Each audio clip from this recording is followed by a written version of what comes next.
Okay, so it has been 6 months to the day since I started living in my van, so that's pretty massive. Sure, I haven't been on the road the whole time, but that's still pretty cool. So, what are the big lessons I've got out of that? I suppose lesson number one I learned pretty early, and it still kind of amazes me every day, is you don't really need as much as you think you do. Like, I pretty ruthlessly downsized. There's still plenty of stuff in my van that I have never looked at and never used. So when it comes down to it, huge amounts of the things we accumulate on this world, is it necessary? Maybe not. So that's pretty cool. Um, Number two thing I've learned, which again is probably pretty obvious, but it's still a good reminder, is always go for the local knowledge. Every time I stop somewhere, I try and chat to locals and ask about things I should see and places I should go, and some of them have suggested some pretty cool places that I wouldn't have known about otherwise. So always go with local knowledge. Locals know the secrets.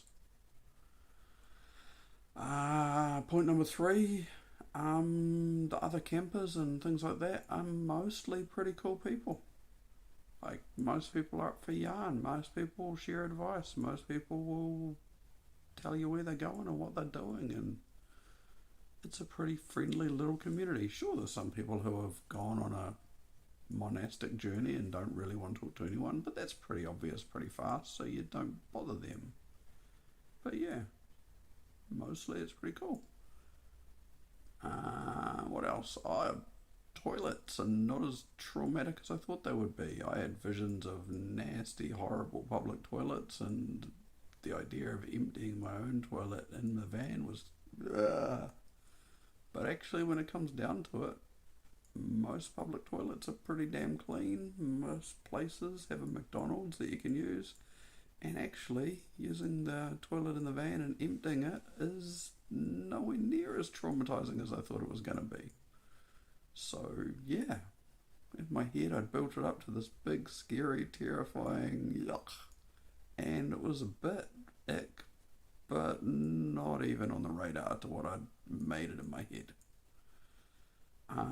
Yeah, so those are some of the things I've learned in the first 6 months on the road. So let's go by the numbers. What have I achieved in 6 months? So in 6 months, I have driven about 9,000 Ks. I've walked about 1,500. I've stayed in 40 something different places. I've visited about 30 different beaches, lakes, rivers, and I've swum in about half of them. I have, yeah, been to the top of the North Island, which I'd never done before, which was wicked, and seen a whole bunch of places I'd never seen before or I'd gone to in passing as a kid. So yeah, lots of adventures so far, and so all I've done is the tip, and even the tip of the North Island I've only really done the perimeter. I haven't really done anything in the middle because there's stupid closed roads that make getting to the middle a faff. So I pretty much went up the west coast and down the east, and the middle still a mystery.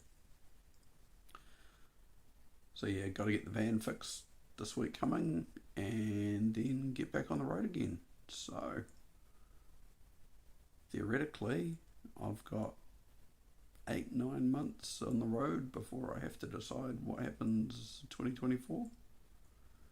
But the more I'm on the road, the more I think regular 9 to 5 job is kind of terrifying. Anyway, have an awesome day. Be well.